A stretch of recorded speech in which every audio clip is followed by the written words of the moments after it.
नमस्कार दोस्तों, digital study for you channel आपका स्वागत करता है। आज आप लोग को एनटीपीसी सीबीटी 1 के रिजल्ट के लिए बार बार साइट खोल ले होंगे, लेकिन आज आपका रिजल्ट नहीं आएगा ऐसा हमें पता चला है। 10 सितंबर को आई हुई वो नोटिस गलत साबित हुई। आपका रिजल्ट कब आएगा ऐसा अभी अखबार में बताया गया है, तो चलिए देखते हैं कि आपका रिजल्ट कब आएगा। सबसे पहले रिजल्ट बताने से पहले मैं आप लोग को ये बता दूँ कि सीबीटी 1 का रिजल्ट तो 100% आएगा, लेकिन आपका ग्रुप डी का एग्ज़ाम नहीं होगा। जब तक एनटीपीसी के पूरा प्रोसेस रिजल्ट नहीं आ जाता, ग्रुप डी का एग्ज़ाम नहीं कराया जाएगा।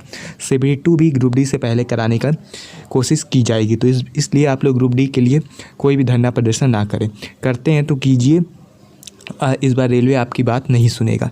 तो चलिए हम लोग देख लेते हैं कि क्या न्यूज़पेपर वाले कह रहे हैं। एनटीपीसी परीक्षा की उत्तर कुंजी में कई आपत्तियों को स्वीकारा गया है। ऐसा आज से एक हफ्ते पहले आपत्तियों को स्वीकार कर लिया गया है। आज 10 तारीख तक सबके अकाउंट में पैसे भेज दिए गए हैं, मतलब एक संशोधित आंसर की जारी कर दी गई है। समझ नहीं आया? मतलब 10 तारीख तक आपके अकाउंट में पैसे आ गए। अगर आपने उत्तर की में कोई भी क्वेश्चन पे आपत्ति लगाई हो और आपके पैसे नहीं आए तो समझिए उसके नंबर आपके नहीं बढ़ेंगे। समझ में आ रही है बात? चलिए अब नेक्स्ट बात हम करते हैं कि आपत्ति तो उसने स्वीकार कर ली, आंसर की भी आ गई है। आपका रिजल्ट सितंबर के महीने में ही आएगा ऐसा कहा गया है। तो चलिए देखिए, पढ़ लेते हैं क्या कह रहा है। तो यहाँ पे देखिए कह रहा है, रेलवे भर्ती बोर्ड ने एनटीपीसी परीक्षा की उत्तर कुंजी पर आपत्तियां दर्ज कराने वाले अभ्यर्थियों को भी रिफंड देना शुरू कर दिया है। इससे जाहिर हो गया है कि उत्तर कुंजी में रह गई गलतियाँ बोर्ड ने स्वीकार कर लिया है। बोर्ड की ओर से एनटीपीसी परीक्षा में शामिल हुए अभ्यर्थियों को परीक्षा की उत्तर कुंजी, प्रश्न पत्र, विकल्पों पर आपत्ति दर्ज कराने का अवसर दिया गया था। प्रत्येक अभ्यर्थी को प्रति प्रश्न आपत्ति पर 50 रुपये का शुल्क देना था। आपत्ति सही होने पर अभ्यर्थियों को राशि रिफंड की जानी थी और सही नहीं पाए जाने पर राशि नॉन रिफंडेबल थी। अभ्यर्थियों ने कई प्रश्नों, उत्तरों और विकल्पों पर आपत्ति दर्ज कराई, आवश्यक राशि जमा कराई। अब बोर्ड ने अभ्यर्थी को राशि लौटाना शुरू कर दिया है। कई अभ्यर्थियों के खाते में पैसे पहुंचा दिए गए और सारे अभ्यर्थियों के मोस्टली 10 सितंबर तक पैसे पहुंचा दिए जाएंगे, शाम 8 बजे तक। अब देखिए, बोर्ड के कई आपत्तियों को स्वीकार करने से अभ्यर्थियों को बोनस अंक मिलने का लाभ होगा।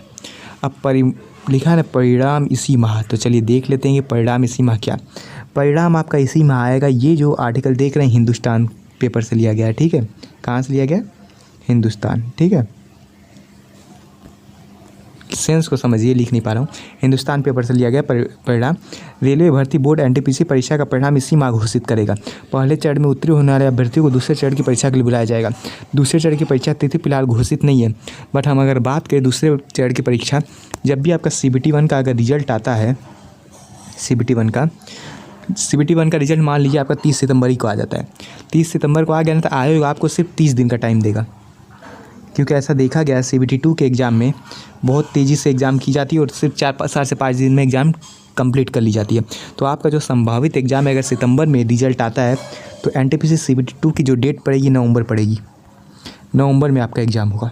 अगर सितंबर में आता है तो सितंबर में आने के 99% चांस है, क्योंकि सारे अखबार, न्यूज़पेपर, खुद साइट सब बोल रहे हैं कि सितंबर में आपका रिजल्ट आ जाएगा। तो सीबीटी 2 जो होने वाला है नवंबर में होगा।